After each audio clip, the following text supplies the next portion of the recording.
नमस्कार, +2 MCC YouTube channel Gudiyani में सभी का स्वागत है। तो चलिए आज हम फिर से आगे वीडियो बनाने जा रहे हैं। हम पिछले वीडियो में पढ़ चुके थे जिसमें द्रव और गैस के बारे में अवस्था, पदार्थ की अवस्था जो बताए थे। आज उसका आगे हम बता रहे हैं। तो हम लिख चुके हैं यहाँ। सबसे पहला क्वेश्चन क्या होगा कि द्रव किसे कहते हैं। तो द्रव का इंग्लिश लिक्विड होता है। तो द्रव हम किसे कहते हैं या द्रव को परिभाषित करें।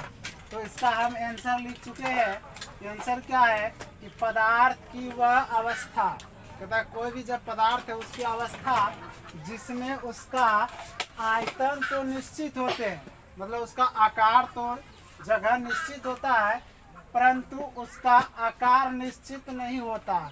जैसे मान के चलिए कि कोई भी पदार्थ है उसका एक आयतन मतलब जो क्षेत्रफल होता है वह आपका रहता है परंतु जिसमें अवस्था रहता है पर आयतन उसका कोई निश्चित नहीं होता है। कभी भी वह आकार किसी भी आकार में परिवर्तन हो सकते हैं। तो उसी को हम लोग क्या कहते हैं, द्रव कहते हैं।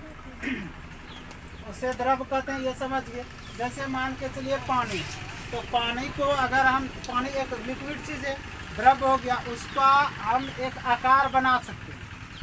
अवस्था जो है हम उसका बना सकते हैं पर उसका आयतन, कभी बर्फ़ जब बनाते हैं तो कभी छोटा बर्फ़ बना देंगे, कभी बड़ा बर्फ़ बना देंगे, लेकिन लिक्विड वही रहेगा। उसी को हम चेंज करते रहेंगे। ये तरफ समझ लिए। अब उसके बाद का गैस। गैस क्या होता है, तो गैस का गैस इंग्लिश होता है। गैस, इसका क्वेश्चन कैसे हुआ, गैस किसे कहते हैं या गैस की परिभाषा दे। तो पदार्थ की वह अवस्था जिसमें उसका आयतन और आकार दोनों अनिश्चित। अनिश्चित का मतलब होता है उसका कोई भी निश्चितता नहीं है, जिसको हम अस्थिर नहीं रख सकते।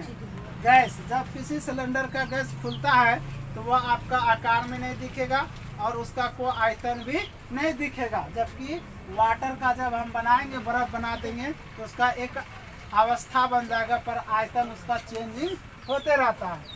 तो वही कह रहा है पदार्थ की वह अवस्था जिसमें उसका आयतन और आकार दोनों अनिश्चित होते हैं उसे हम लोग क्या कहते हैं, गैस कहते हैं। जैसे मान के चलिए अगर हम गैस को बैलून में भरते हैं तो बैलून में जितना गैस देते जाएंगे तो बैलून उतना बड़ा ही फूलते जाएगा और जब तक बैलून की जितना कैपेसिटी होगा उतना गैस लेकर के रह जाएगा, बाकी ज़्यादा होगा तो वह फट सकता है। इसीलिए उसका कोई निश्चित आकार नहीं होता और आयतन भी नहीं होता। ये समझ गए। उसके बाद आता है आपका कि अवस्था परिवर्तन। ये सब चीज़ों का जब अवस्था परिवर्तन किस तरह होता है तो हम लिखे यहाँ इंग्लिश में चेंज ऑफ स्टेट, मतलब स्टेट है उसका जो भी आकृति होता है उसका कैसे कैसे चेंज होता है। तथा अधिकांश पदार्थ को एक अवस्था से दूसरी अवस्था में बदला जा सकता है। जैसे मान के चलिए पानी है, पानी को हम बदल सकते हैं। कोई भी मान के चलिए प्लास्टिक का चीज़ है, उसका हम प्लास्टिक को गला करके उसको फिर से हम दूसरी चीज़ में कन्वर्ट कर सकते हैं। जैसे मोमबत्ती हो गया, मोमबत्ती को भी अगर हम गलाते हैं तो गला करके हम दूसरे चीज़ में उसको हम बना सकते हैं। तो उसी का डायग्राम हम बना चुके हैं। सबसे पहला क्या लिए, ठोस लिए। तो ठोस को हम कैसे बदल सकते हैं, जब ठोस को इधर से हम तीर दिए तो ठोस को जब किसी ठोस को हम हीट देंगे या गर्म करेंगे तो वह ऑटोमेटिक द्रव बनेगा। जैसे मान के चलिए पानी हुआ, तो बर्फ़ जब होता है तो बर्फ़ को हम क्या कहते हैं, बर्फ़ एक ठोस चीज़ होता है। तो ठोस को जब हम गर्म करेंगे तो वह द्रव अवस्था में आ जाएगा और फिर से द्रव अवस्था को हम क्या करेंगे, जमाना मतलब ठंडा करेंगे, फिर उसको फ्रीज में दे देंगे तो 0 डिग्री टेम्परेचर हो जाएगा। जब ये 100 डिग्री टेम्परेचर पे जाता है तो ये उबलना स्टार्ट कर देता है और ये 0 डिग्री पे जब आता है तो ये क्या हो जाता है, जमना स्टार्ट कर देता है। तो वही है कि किसी भी ठोस को हम गर्म करके द्रव में ला सकते हैं, जो कि यहाँ लिखे है द्रव में ला सकते हैं। द्रव चीज़ को फिर जमा करके हम ठोस बना सकते हैं। फिर इसी द्रव को हम जब क्वथनांक, मतलब उसका क्वथनांक में क्या कहता है, किसी भी द्रव को जब गर्म करेंगे, ज़्यादा से ज़्यादा हीट दे देंगे तो कुछ टेम्परेचर पे भी पिघल जाएगा, लेकिन उड़ाना चाहिए, वाष्पित करना है। तो वाष्पित करना है तो क्वथन अर्थात गर्म करना है। तो इस द्रव को जब हम गर्म करेंगे तो गर्म करने के बाद किस में आ जाता है, वह गैस में परिवर्तन होने लगता है। जब गैस में परिवर्तन होने लगता है फिर उस गैस को हम संघनन मतलब संघनन का मतलब उसको फिर स्टोरेज मतलब एक जगह जमा करेंगे।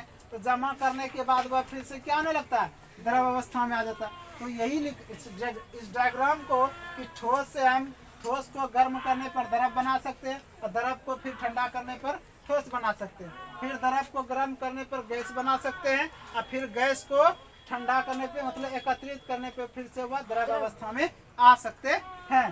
तो हम यहाँ परिभाषा लिखे क्वथन। क्वथन मतलब ब्लोइंग, ब्लोइंग का मतलब गर्म करना, उबालना होता है। तो ब्लोइंग का उबालना, तो इसको क्वेश्चन कैसे बना सकते हैं कि क्वथन किसे कहते हैं। तो यहाँ हम परिभाषा लिखें, किसी द्रव को गर्म करने पर, किसी द्रव को गर्म करने पर एक निश्चित ताप पर मतलब कोई एक टेम्परेचर जैसे 50 डिग्री पे करना हो या 100 डिग्री पे करना हो, तो उसका एक निश्चित ताप होता है।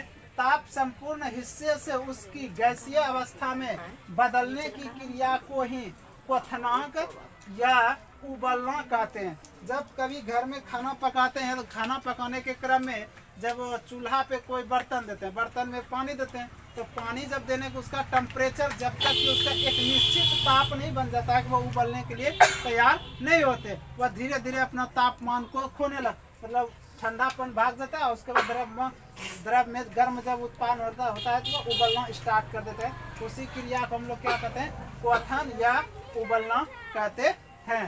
अब आता है गलन। गलन किसे कहते हैं, तो गलन का मिलेटिंग मतलब मिलेटिंग गलन, जो ठोस चीज है, ठोस चीज को हम क्या कर सकते हैं, गला सकते हैं, तो उसको गलन कहते हैं। जैसे ये मार्कर है, इस मार्कर को हम गलाना चाहेंगे तो टेम्परेचर देंगे, उसके बाद गलेंगे। तो वह कहता है किसी पदार्थ की ठोस अवस्था, चाहे बर्फ हो या कोई वस्तु हो जो गलने वाला, तो ठोस अवस्था से द्रव अवस्था में लाना है। वह ठोस अवस्था में उसको फिर द्रव अवस्था में लाना है, तो बदलने की क्रिया को ही गलन या द्रवण या पिघलना कहते हैं। सबसे एग्जाम्पल अच्छा होता है क्या, बर्फ होता है। तो इसमें कह रहा है किसी पदार्थ की ठोस अवस्था, पहले ठोस अवस्था में, फिर उसको हम क्या करेंगे, द्रव अवस्था में लाएंगे। तो द्रव अवस्था में लाने बदलने की क्रिया को ही क्या कहते हैं हम लोग, गलन या द्रवण या पिघलना। ये तीनों एक ही बात होता है लेकिन शब्दों में अलग अलग होते हैं। ये समझ गए गलन किसे कहते हैं। अब बता हिमकरण। हिमकरण का मतलब होता है जमना, जमाना। जैसे फ्रिज में किसी चीज को जमाते हैं या बर्फी बनाते हैं, उसको हिमकरण बोलते हैं। या हिम क्रीम, गुल्फी सब वगैरह जो होता है। तो उसके बाद हिम क्रीम मतलब फ्रीजिंग करना। फ्रीजिंग का मतलब ठंडा करना। किसी पदार्थ की द्रव अवस्था, कोई भी चीज जैसे लिक्विड हो गया, जैसे पानी हो गया, तो पानी एक द्रव अवस्था में, दूध ले लीजिए, दूध एक द्रव अवस्था में है।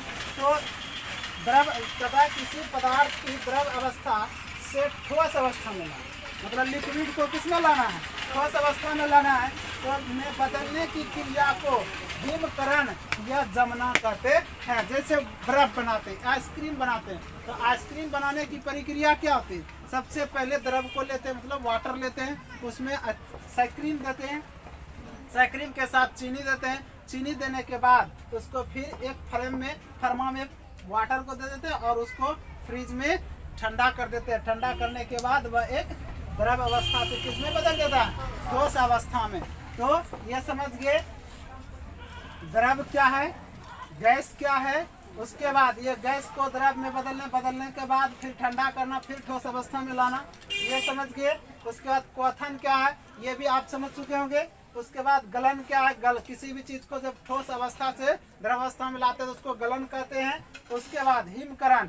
हिमकरण क्या, जब किसी द्रव को ठोस अवस्था में लाते हैं तो वह आपका हिमकरण कहलाता है। तो ये वीडियो को लास्ट तक जरूर देखें और अगर चैनल पे न्यू है तो चैनल को जरूर सब्सक्राइब करें, शेयर करें, घंटा वाले बेल को दबाने के लिए नहीं भूलें। मिलते हैं नेक्स्ट वीडियो के साथ।